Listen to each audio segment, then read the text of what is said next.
Bad migao matimo koro mar kor lwasi e pachoka yango ni koth dhi medo chue e gwenge makaluo e jumani. Director mar Kenya Met Bade Masiaya Dominic Arodi katwak gi Ramogi TV olero ni oganda obed gi ikruok makare e kindegi ma koth chue, kawacho ni koth biro dok chien kochakore tarik 1 higa manyien. Cleophas Oluoch nigi ler mathoth. En kinde ma Uganda osebedo ka yudo kodho pon kidam e moko kuom gwenge. Mak mana ni lendo mar jokor chal mar lwasi fwenyo ni jimruok mar koth dhi bedo kaluwo e thuolo mar ndalo 5 mabiro. Kodhni ok en koth madhi mang'eny.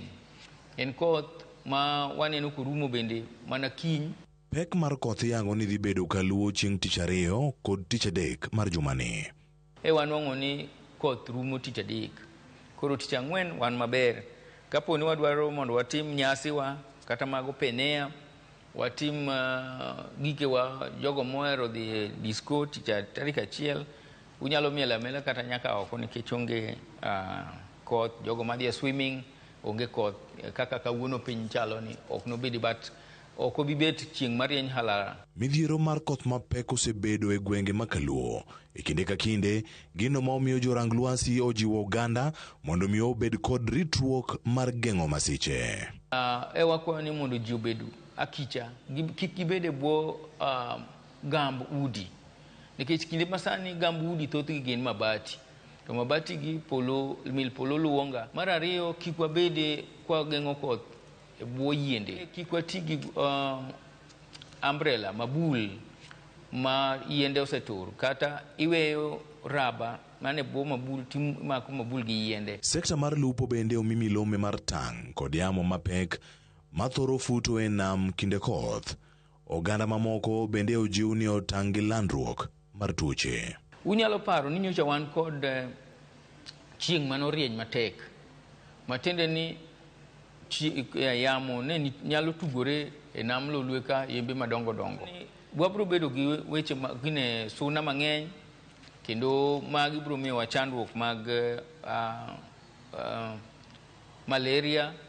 Bende pige mane koth chwe to ywa nyaka pige moko mochido, kuonde ma pod nitiere, kuonde ma bende samoro oko moko nitie oseriwore gi pigegi.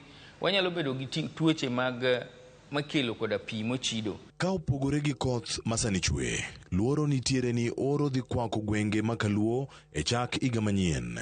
E wi mano, sirkal ogolo dok e it oganda mondo mi oket okenge mag kungo pi kod chiemo e kindeni.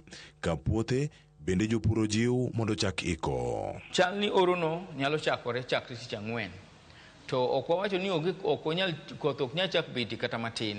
Wabro bet gi kodhe matindo tindo e mbele kuro, but oro bro beti mang'eny moloyo kinde ma koth chwe kata jindo nyidie. Ta an gadieri ni wan koda pige, jomosetimo water harvesting, jomosetimo nyose komalode pod bro dhi maber. To ng'amo momoro pidho bando bende ing'eni japur bende nigi yie mathoth. Samoro chunye neno ni koth pod bro chwe, to waneno ni koth orumo, kendo en kinde maber mondo japur ochak loso puodho mondo girit godo thuolo mar koth mar chwiri. Kamachielo, en ni koth dhi medo goyo gwenge mag Hoho mar Okak, dho wath mar Nam Chumbi, Kenya madiere kod nyandwat mar piny Kenya. Joriembo kod jowuoth bende osiem e kindeni mar mondo mi gibed akicha e apaya. Cleophas Oluoch, Ramogi TV.